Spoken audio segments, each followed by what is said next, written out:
16 ஆண்டு கால சினிமா துறையிலே எந்த ஒரு பத்திரிகைகளிலும் சின்ன ஒரு விமர்சனங்கள் கூட என்னை பற்றி ஒரு கிசுகிசு வராத ஒரு நடிகனாக 17 ஆண்டுகளாக என்னை பற்றி ஒரு கிசுகிசு கூட வராத ஒரு நடிகனாக வாழ்ந்தவன் நான். என்னை இந்த அளவுக்கு கீழ்த்தரமாக விமர்சனம் செய்பவர்கள் யாராக இருக்கிறார்கள் என்று பார்த்தால் அவர்கள் அத்தனை பேருமே சமுதாய ரீதியாகத்தான் என்னை தாக்குகிறார்கள். ஜாதியின் அடிப்படையிலே தான் என்னை வீழ்த்த நினைக்கிறார்கள். ஒட்டுமொத்தமாக 314 சமுதாய மக்கள் இந்த தமிழகத்திலே வாழ்ந்து கொண்டிருக்கிறார்கள். அதிலே நான் சமுதாயவாதி தான், நான் அரசியல்வாதி அல்ல, நான் சமுதாயவாதி தான். சமுதாய ரீதியாகத்தான் புரட்சித் தலைவி அம்மா அவர்கள் எனக்கு இந்த வாய்ப்பை கொடுத்தார்கள். இந்த வாய்ப்பு எனக்கு கிடைப்பதற்கு சின்னம்மா அவர்கள் தான் சிபாரிசு செய்தார்கள். ஒரு தோழமை கட்சியினுடைய தர்மம் என்ன? ஒரு கட்சியினுடைய தலைமை அதிக பெரும்பான்மையான சட்டமன்ற உறுப்பினர்கள் எதை ஏற்றுக்கொள்கிறார்களோ, நான் இரட்டை இலை சின்னத்திலே இருந்து வாக்களித்து வெற்றி பெற்றவன். இரட்டை இலை சின்னத்திலே வாக்கு பெற்று வெற்றி பெற்ற நான் அந்த தலைமைக்கும் அம்மா அவர்களுடைய அந்த ஆட்சி மீண்டும் தொடர வேண்டும், மக்களுக்கான நலத்திட்டங்கள் கிடைக்க வேண்டும் என்ற எண்ணத்திலே அந்த கட்சியினுடைய தலைமை என்ன முடிவெடுக்கிறதோ, அதிக பெருமையான சட்டமன்ற உறுப்பினர்கள் எதை தேர்ந்தெடுக்கிறார்களோ அந்த தலைமைக்கு விசுவாசமாக இருப்பதுதான் ஒரு தோழமை கட்சியினுடைய தர்மம் என்று நான் நினைக்கிறேன். அந்த நிலைப்பாடிலே தான் நான் உறுதியாக இருந்தேன். நான் விலை போகவில்லை, சோழ போகவில்லை.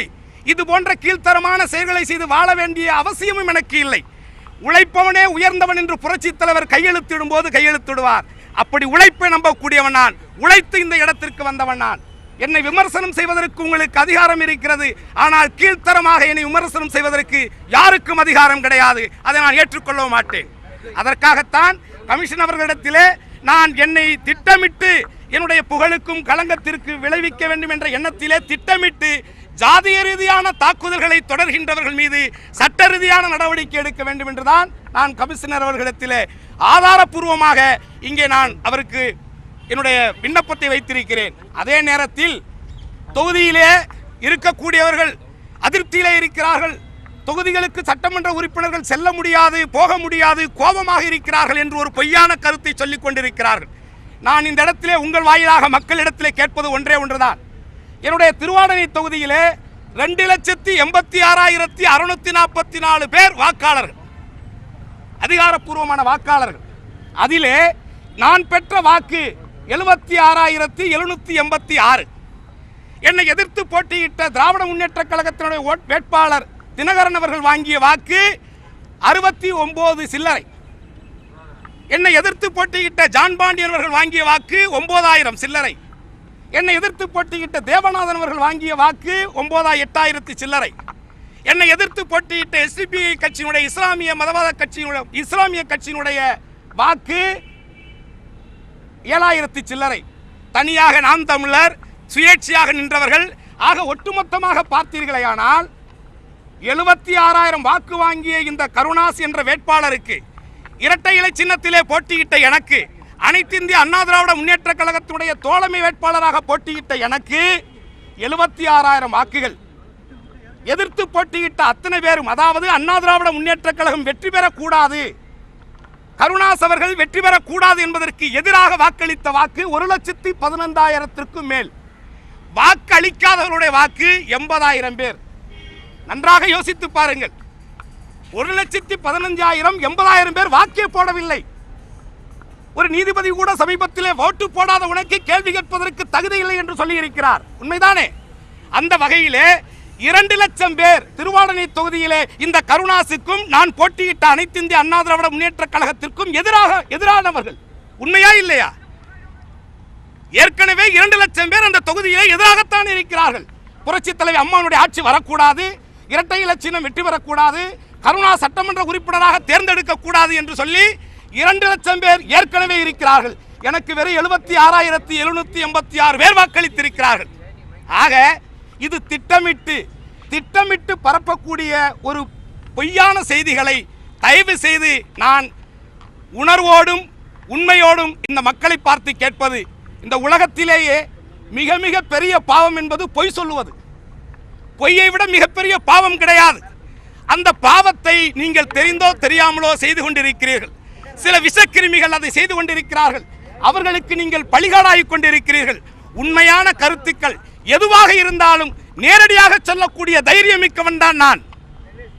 நான் எதை உங்களிடத்தில் சொல்ல வேண்டும் என்று சொன்னாலும் நான் நேரடியாக சொல்லுவேன். எதற்காக இதை சொல்லுகிறேன் என்று சொன்னால், தாடியோடு பொட்டு வைத்து நான் என்றைக்கோ கொடுத்த ஒரு பேட்டியினுடைய போட்டோவை வைத்து எந்த விதமான குரல் வடிவம் இல்லாமல், ரெக்கார்டிங் இல்லாமல், விஷுவல்ஸ் இல்லாமல் அதை ஒருவர் டைப் செய்கிறார். ஓட்டு போட்ட மக்களை பற்றி எனக்கு கவலை இல்லை, எம்எல்ஏக்களாகி நாங்கள் தான் தீர்மானிப்போம் என்றெல்லாம் நான் கருத்து சொல்லியதாக சொல்லுகிறார்கள். ஆகவே மக்களே, என் மொழி சார்ந்த மக்களே, இனம் சார்ந்த மக்களே, உங்களிடத்திலே நான் கேட்டுக்கொள்வது, எதுவாக இருந்தாலும் எந்த கருத்தாக இருந்தாலும் நேரடியாக சொல்லக்கூடியவன் நான் அப்படித்தான் வளர்க்கப்பட்டேன், வார்க்கப்பட்டேன். ஆகவே என் சம்பந்தமான பொய்யான தகவல்களை யாரும் நம்ப வேண்டாம். எதுவாக இருந்தாலும் நானே நேரடியாக சொல்லுவேன். அதே நேரத்தில் என்னை நம்பி 76,000 பேர் வாக்களித்திருக்கிறார்கள். நான் சமுதாயவாதிதான். ஆனால் தேர்ந்தெடுக்கப்பட்டதன் காரணமாக நான் ஒட்டுமொத்த மக்களுக்கும் பொதுவாதிதான். அம்மாவினுடைய ஆட்சி, அம்மாவினுடைய ஆத்மா வாழ்ந்து கொண்டிருக்கிறது. அது என்னை பார்த்து கொண்டிருக்கிறது. நான் நன்றி உடையவனாக இருப்பேன் என்று சொல்லிதான் அந்த அம்மாவிடத்தில் இந்த அங்கீகாரத்தை வாங்கினேன். என்னிடத்தில் என்ன தகுதி இருந்தது? என் சமூகத்தை சார்ந்தவர்களே என்னுடைய வளர்ச்சியை பார்த்து பொறுக்கவில்லை. அவர்களே என்னை பற்றி தவறான கருத்துக்களை சொல்லுகிறார்கள். எதற்காக நான் வந்தேன்? ஒரு நடிகனாக எல்லோருக்கும் பொதுவானவனாக இருந்த நான் பசும்பொன் தேவர் மீது கொண்ட பற்றின் காரணமாகத்தான் வந்தேனே தவிர இந்த ஜாதியை சொல்லி அரசியல் செய்ய வேண்டும் என்பதற்காக நான் வரவில்லை. அதே நேரத்தில் எந்த ஒரு நிலையும் நான் மாற்று சமுதாயத்திற்கு எதிரானவனும் இல்லை.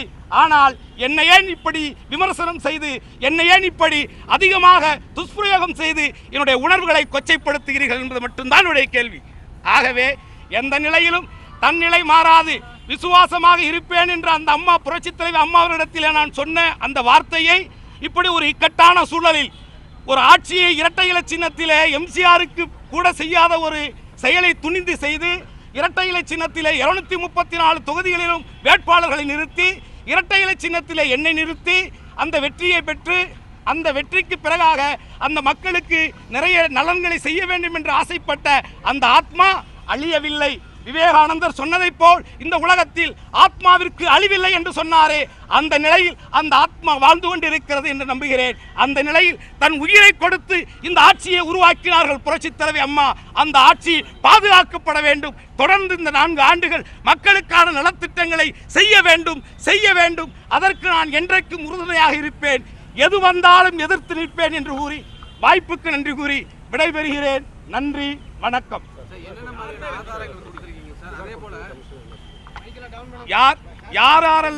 யாரெல்லாம் ஆதாரத்தோடு என்னை கீழ்த்தரமாக விமர்சனம் செய்தார்களோ அவர்கள் அத்தனை பேர் மீதும் நான் ஆன் ரெக்கார்டோடு கமிஷன் அவர்களிடத்திலே புகார் கொடுத்திருக்கிறேன். தொகுதிக்கு எப்போ போகிறீங்க? தொகுதி மக்கள் உங்களை திருப்பி அனுப்பிட்டதாகவும் தகவலாம் பரவிட்டு இருக்கு.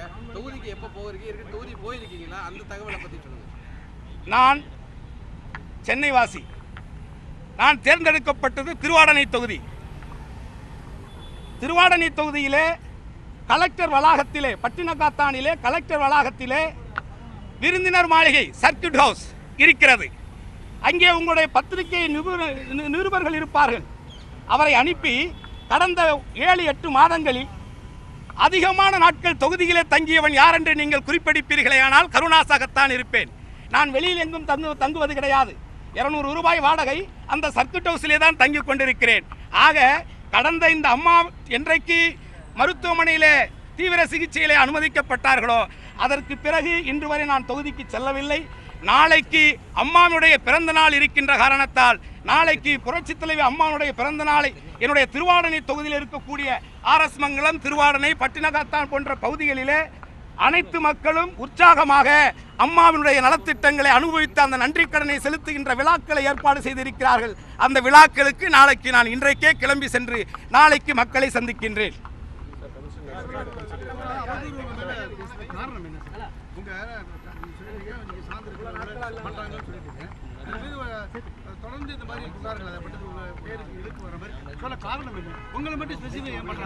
அதாவது 234 சட்டமன்ற உறுப்பினர்களிலே நடிகனாக இருக்கக்கூடியவன் நான் ஒருவன் தான். வேறு எந்த சட்டமன்ற உறுப்பினர்களை மக்களுக்கு பரிச்சயமானவர்கள் இருக்கிறார்கள் என்று எனக்கு தெரியவில்லை.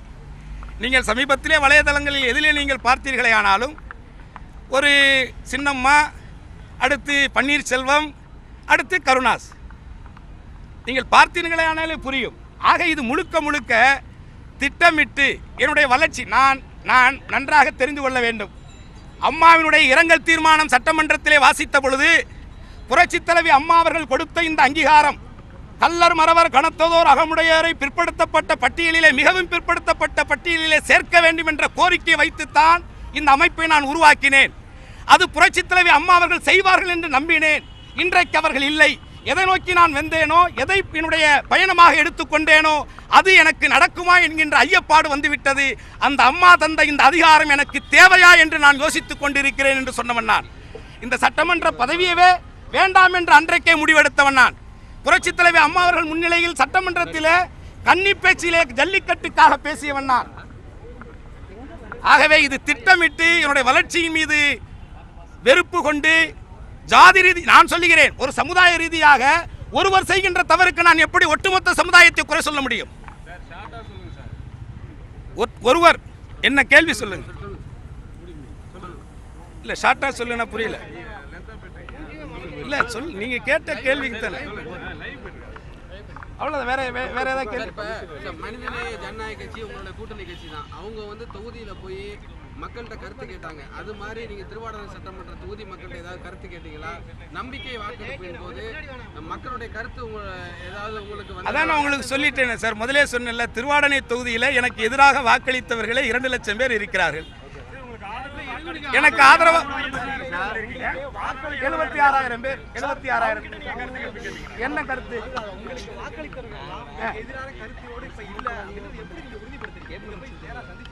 யார சார் இதுவரைக்கும் சந்திச்சுட்டு இருக்கேன் சார்.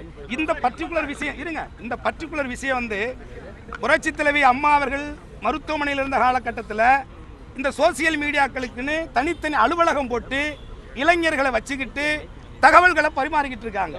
அதுலேயும் குறிப்பாக நீங்கள் அனைத்து இந்திய அண்ணா திராவிட முன்னேற்ற கழகத்தினுடைய தொழில்நுட்ப பிரிவில் இருந்த ஒருத்தர் தான் இன்றைக்கு அந்த கட்சிக்குள்ள அவங்களுக்குள்ள ஏற்பட்ட வேறுபாடின் காரணமாக இன்னொருத்தருக்கு பின்னாடி போய் நிற்கிறாங்க. ஒட்டுமொத்த தொகுதியில் இருக்கிற எம்எல்ஏ கூட நம்பர், அவருடைய மனைவியோட நம்பர், அலுவலகத்தோட நம்பர் எல்லாத்தையும் அவங்க தான் அனுப்புகிறாங்க. வெளியிலேருந்து வர்ற ஃபோன் கால்ஸ் எப்படி வருதுன்னா +1 +2ன்னு சொல்லி 4 நம்பர் 3 நம்பர் தான் வருது. அது கம்ப்யூட்டர்லேருந்து பேசுகிறதா சொல்கிறாங்க. ஆனால் அவங்க பேசும்போது அசிங்கமாக பேசுகிறாங்க. இதில் யார் தொகுதியிலேருந்து பேசுகிறாங்க, யார் எப்படி பேசுகிறாங்கன்னு எப்படி கண்டுபிடிக்க முடியும்? என்னுடைய தொகுதியில் உள்ளவங்க நம்பர் என்கிட்ட இருக்குது. அவங்களுக்கு அடித்தாங்கன்னா ஃபோன் நீங்கள் போய் கேளுங்க. நான் இந்த 6 மாதங்களில் தொண்டியில் போய் இஸ்லாமியர்கிட்ட கேளுங்க, மாற்று சமுதாய மக்கள்கிட்ட போய் கேளுங்க, இந்த எம்எல்ஏ எப்படிப்பட்டவர்னு கேளுங்க. என்னை பொறுத்தவரை நான் ஒரு தோழமை வேட்பாளர். நான் ஒரு பெரிய அரசியல் கட்சி, அனைத்து இந்திய அண்ணா திராவிட முன்னேற்ற கழகத்தினுடைய தோழமை கட்சி. அந்த தோழமை கட்சியாகிய எனக்கு அந்த கட்சியினுடைய தலைமை என்ன முடிவெடுக்கிறதோ, அதிக பெரும்பான்மையான சட்டமன்ற உறுப்பினர்கள் என்ன முடிவெடுக்கிறார்களோ அவர்கள் எடுக்கின்ற முடிவுக்கு, ஏனென்று சொன்னால் நான் அவர்களுடைய சின்னத்திலே இருந்து வெற்றி பெற்றவர். அந்த அடிப்படையிலே தான் நான் என்னுடைய நிலைப்பாட்டிலே சரியாக இருக்கிறேனே தவிர மக்களை பொறுத்தவரை நாளைக்கு நான் செல்ல போகிறேன். இதுவரை நான் என்னென்ன செய்திருக்கிறேன் என்பது அவர்களுக்கு தெரியும். நாளைக்கு அவர்களுக்கான பணிகளை செய்ய தொடர இருக்கிறேன். இல்லை அந்த வாய்ப்புகள் மறுக்கப்பட்டாலோ, இல்லை இது தேவையில்லை என்றாலோ தூக்கி போட்டு விட்டு வேற வேலை செய்வேன். நான் சென்னைக்கு நடிகனாக வரவில்லை, சென்னைக்கு சட்டமன்ற உறுப்பினராவேன் என்று வரவில்லை. நீங்க ஒரு தோழமை கட்சியா இந்த கட்சி எடுக்கக்கூடிய முடிவுக்கு நீங்க ஒத்துழைப்பு அளிக்கிறதா சொல்றீங்க. ஆனா வாக்களித்தது மக்கள் கருத்து முக்கியமா அதை பாக்குறீங்க சார். மக்கள் கருத்து தான் நான் சொல்றேன்ல சார். எவ்வளவு நேரம் நான் பேசுறேன். அதாவது ஒட்டுமொத்தமாக மக்கள் நானும் மக்கள் தானே. முதல்ல நீங்கள் காலேஜில் படிச்சிருப்பீங்க, ஸ்கூலில் படிச்சிருப்பீங்க.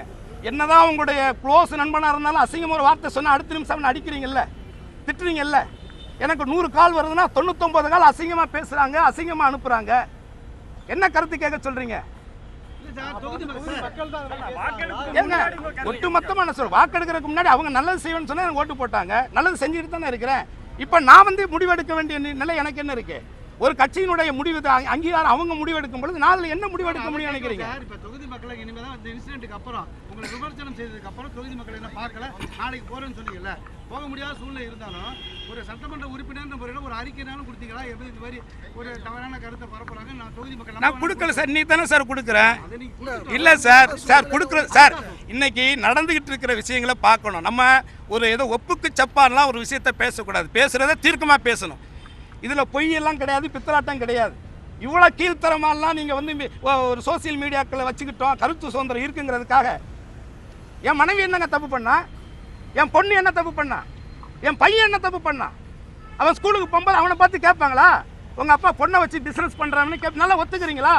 இந்த மாதிரி சொல்றவங்கலாம் ஒரு நல்ல குடும்பத்தில் பிறந்தவங்களா இருப்பாங்களா? முதல்ல தனி மனிதனோட உணர்வுகளை புரிஞ்சுக்க முடியல, அந்த உரிமை மீறலை சீர் அதை தட்டி கேட்கறதுக்கு ஆள் இல்லை. என்ன என்ன என்ன இருக்கு? நான் நல்லது செய்யணும் தாங்க வந்தேன். நான் நடிகன் தானே, நான் ஃபீல்ட் அவுட் ஆகிய வந்தேன். இங்கே சினிமாவில் வந்து வாய்ப்புகளே இல்லாமல் வயசாகி கிழவன் ஐயா நான் இதுக்கு வந்தேன், மக்கள் பணி செய்கிறதுக்கு. நல்லா இருக்கும்போது தானே வந்தேன். ரோபோங்கிற படத்தில் 3வது சம்பளம், பெரிய சம்பளம் வாங்கிட்டு இருக்கும்போது தானே வந்தேன்.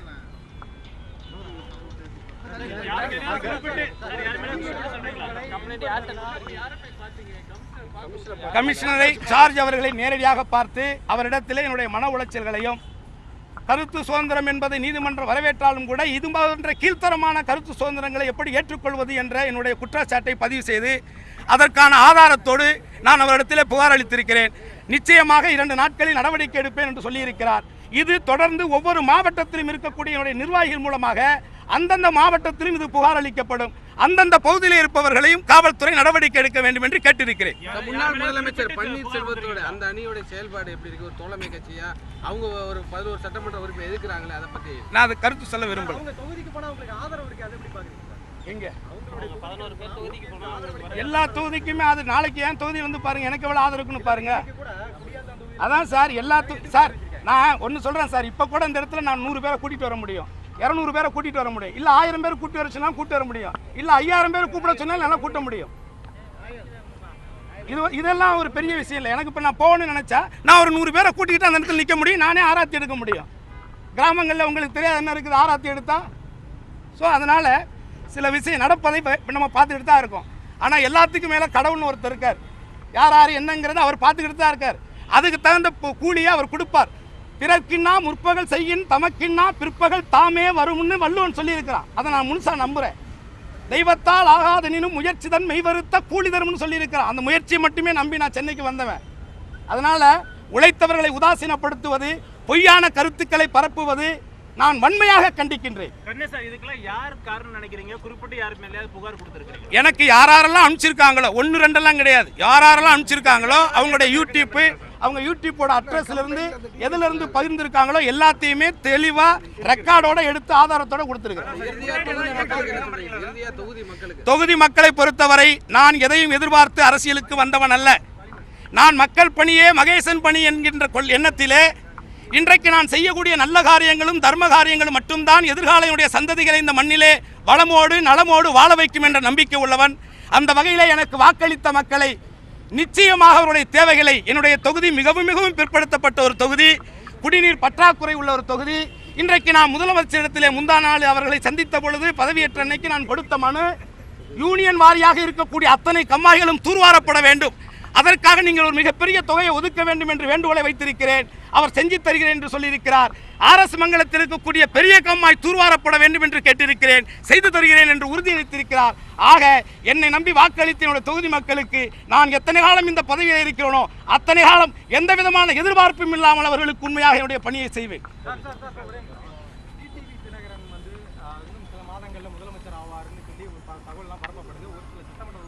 நான் தான் சொல்றேன்ல சார், இந்த பரப்பப்படுகிற தகவல்கள் திட்டமிட்டு பரப்பப்படுது. இதை பத்தி இன்னொன்று அது அவங்களுடைய கட்சியினுடைய தலைமை, அவங்க எடுக்க வேண்டிய முடிவு. அதுல கருத்து சொல்ல யாரு வரும்பொழுது பார்த்துக்குவோம். இதுல ஒரே ஒரு விஷயம் நீங்க நல்லா புரிஞ்சுக்கணும் எல்லாருமே, நண்பர்கள் எல்லாருமே, நான் ஜாதி கட்சி தலைவன், நான் ஒரு சமூகத்துக்கான ஒரு போராளி.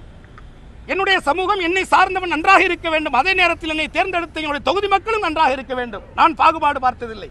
என்னுடைய அலுவலகத்தில் வேலை செய்யக்கூடியவர்கள் யார் என்று நீங்கள் பார்த்தால் உங்களுக்கு தெரியும். எத்தனை பேருக்கு நான் என்னென்ன செய்திருக்கிறேன் என்பது தெரியும். இதுவரை 813 மனுக்களை பரிசீலனை செய்து அவர்களுக்கான திட்டங்களை செய்து முடித்திருக்கிறேன், கோரிக்கைகளை நிறைவேற்றியிருக்கிறேன். அது ரேஷன் கார்டாக இருந்தாலும், ஆதார் கார்டாக இருந்தாலும், 2 சக்கர வாகனமாக இருந்தாலும், தங்க காயினாக இருந்தாலும், பெண்களுக்கான நகை திருமணமாக இருந்தாலும், முதியோர் நல உதவி 1000 ரூபாயாக இருந்தாலும் அத்தனையும் செய்திருக்கிறேன். ஆக அது வரும்பொழுது பார்த்துக் கொள்ளலாம். பரப்பப்படுகின்ற தகவல்கள் பொய் பொய் பொய் என்பதுதான் என்னுடைய இப்ப குற்றச்சாட்டு. திட்டமிட்டு பரப்பப்படுது. நன்றி.